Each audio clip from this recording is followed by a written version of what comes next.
Assalamualaikum warahmatullahi wabarakatuh. Waalaikumsalam warahmatullahi wabarakatuh. Perkenalkan, saya dari SMK Wikrama Santri Jepara, Sugeng Aliadi, mengaku dalam mata pelajaran SDOK. Apa kabar semuanya? Baik. Alhamdulillah. Alhamdulillah, pada kesempatan di pagi yang cerah ini kita masih diberi nikmat yang luar biasa oleh Tuhan. Mari kita gunakan nikmat itu untuk melakukan aktivitas yang positif. Semoga aktivitas yang kita lakukan bernilai ibadah. Oke, saya ingin tahu semangatnya. Semangat pagi. Pagi. Next. Saya akan bahas rancangan pembelajaran berbasis project, yaitu festival tahunan. Biasanya digelar saat setelah ujian semester, yaitu class meeting. Next.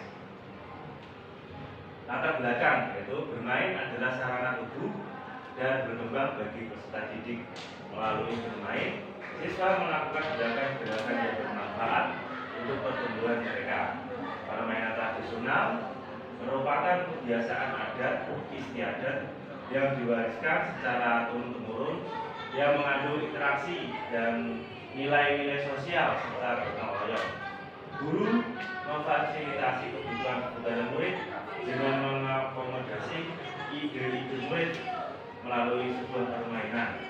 Guru memberikan opsi tentang permainan tradisional yang diminati sehingga diharapkan murid terlibat aktif dan meningkatkan motivasi intrinsik mereka untuk belajar, sehingga murid dapat bertindak secara aktif dan membuat keputusan serta pilihan yang bertanggung jawab, daripada hanya sekedar menerima apa yang ditentukan oleh orang lain. Berdasarkan pengamatan saya, pada saat jam istirahat, murid-murid cenderung melakukan kegiatan fisik berupa berjalan, adu kuat, dan lain, sehingga menimbulkan salah paham yang berakibat perkelahian dan merusak fasilitas sekolah karena tidak tersalurkan kebutuhan akan aktivitas gerak mereka. Untuk mengakomodasi kebutuhan murid, akan dilaksanakan festival dolanan anak yang mengaplikasi penerapan pendidikan gerak, aktivitas kebugaran jasmani, dan sport edukasi model atau SEM. Next.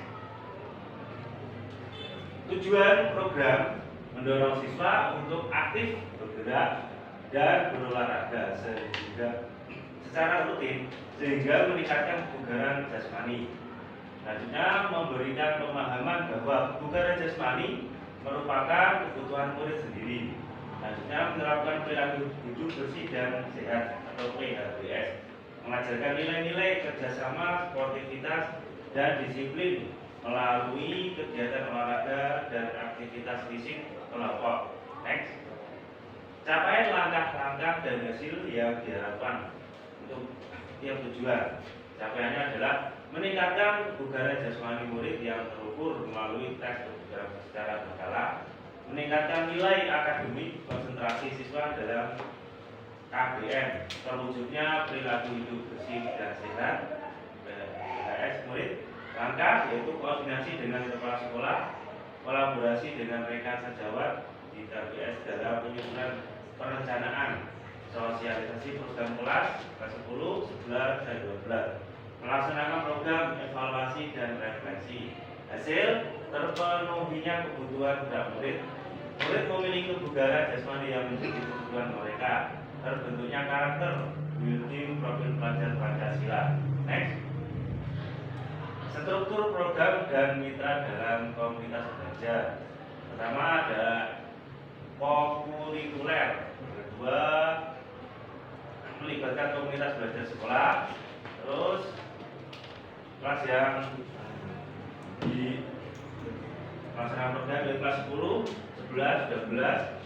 Jeda waktunya jeda akhir semester 1. Untuk memanfaatkan aset sekolah, mitra kerja, komunitas sekolah, wali murid, masyarakat sekitar. Next. Pernyataan tentang kapasitas yang dimiliki kelas atau sekolah. Model yaitu manusia. Dalam kepala sekolah, dengan guru yang sangat berkompeten, memiliki murid yang mempunyai karakteristik dan potensi yang beragam, wali murid dan masyarakat. Model sosial, mempunyai kesepakatan kelas sekolah untuk meningkatkan budaya yang positif. Murid-murid belajar berpihak pada murid, bekerja sama dengan pihak lain. Model fisik halaman sekolah, sarana prasarana internet, LCD, proyektor, laptop, sound untuk menunjang pembelajaran. Modal lingkungan alam, lokasi strategis di pinggir jalan raya dapat dengan mudah sebagai sarana promosi kegiatan. Modal politik mempunyai kepala sekolah definitif yang mampu berkolaborasi dengan memetakan aset yang dimiliki untuk mengambil keputusan yang bertanggung jawab. Modal finansial dana bos untuk kegiatan operasional sekolah. Next. Rencana evaluasi untuk tujuan pembelajaran, ketercapaian tujuan pembelajaran, umpan balik murid, pengalaman belajar, mengumpulkan pendapat melalui refleksi, umpan balik tekad sejawat, refleksi perencanaan, pelaksanaan, pengelolaan program evaluasi, penerapan red flag, meninjau penerapan konsep red flag, dan sikap sportif selama kegiatan. Mengevaluasi bagaimana murid-murid menghormati aturan, menghargai lawan, dan menunjukkan etika olahraga yang baik. Evaluasi manajemen kelas dan pengelolaan waktu, efektivitas keaktifan murid terlibat sesuai perannya. Next. Kemungkinan tantangan yaitu pemahaman waktu, jadwal kegiatan yang padat, dan keterbatasan waktu. Faktor alam, cuaca, ada panas, hujan, dan menggunakan lapangan outdoor. Karena hujan bisa dialokasikan ke indoor. Halaman sekolah masuk dalam tahap rehabilitas. Motivasi peserta, menurunnya motivasi karena kegagalan atau kelelahan. Manajemen tim, perbedaan kemampuan, kepribadian dan fisik pemain. Evaluasi umpan balik, memberikan umpan yang konstruktif kepada peserta lain. Keterlibatan wali murid dan masyarakat sekitar atau kurangnya dukungan. Solusi penjadwalan yang kegiatan yang baik dan efisien, memberikan pendekatan yang positif dan tambahan motivasi. Pinjam lapangan wali milik desa atau warga sekitar, komunikasi terbuka, segera menangani konflik serta memberikan pemahaman tentang inklusivitas. Memberikan umpan balik sesering mungkin kepada setiap peserta, mengadakan pertemuan rutin dengan wali murid dan masyarakat sekitar untuk menjelaskan tujuan dan program. Oke, sekian dan terima kasih. Ada pertanyaan? Cukup jelas.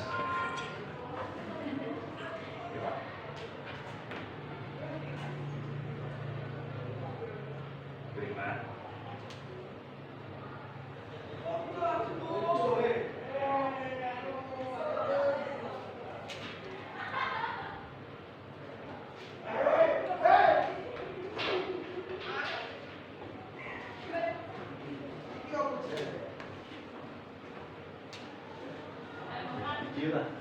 Bertanya Bapak, jadi Ya.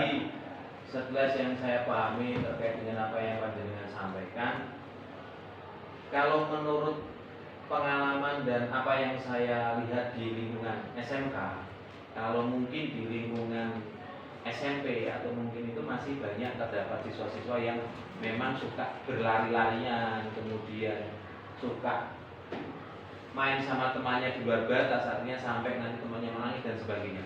Tapi kalau di SMK itu lebih cenderung mereka itu pasif di olahraga karena suatu kegiatan. Misalkan kegiatannya itu ngumpul di pojok atau mungkin semuanya ngumpul di kantin. Nah, itu bagaimana kiat-kiat Pak Sugeng dalam mensikapi hal tersebut supaya langkah-langkah atau hasil tujuan pembelajaran yang Pak Sugeng lakukan utamanya di PJOK ini bisa merubah gaya mereka yang awalnya pasif hanya duduk-duduk ngobrol itu bisa menjadi antusias dalam kegiatan untuk meningkatkan kesehatan mereka melalui olahraga. Nah, saya biasanya itu memberikan alat. Ada suka skipping, bisa alat itu, terus di yang lain biasanya catur dan catur, Terus ada lagi yang suka bermain bola, memberikan bola. Untuk yang lain lagi masih ada alat, yaitu alat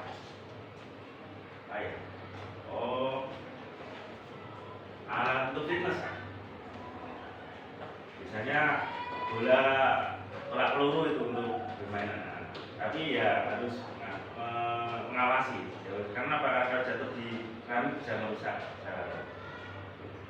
Ada lagi gimana atau dari teman-teman yang lain memberikan solusi? Jadi kira-kira rencana Pak Sugeng itu mau dilaksanakan mulai kapan? Ya secepatnya. Kelas meeting nanti. Itu memanfaatkan nomor siswa. Jadi nanti yang koordinir itu siswa. Nah siswa dulu cuma memberi sarana. Oh ini seperti ini. Jadi semua pemikiran itu dari siswa. Artinya nanti sekolah menyediakan fasilitas untuk peralatan tersebut Ya. di tempat. Artinya kan selama ini kalau misalkan di sekolah-sekolah itu biasanya barang habis pakai itu kan masuknya ke tempat penyimpanan atau di tempat itu.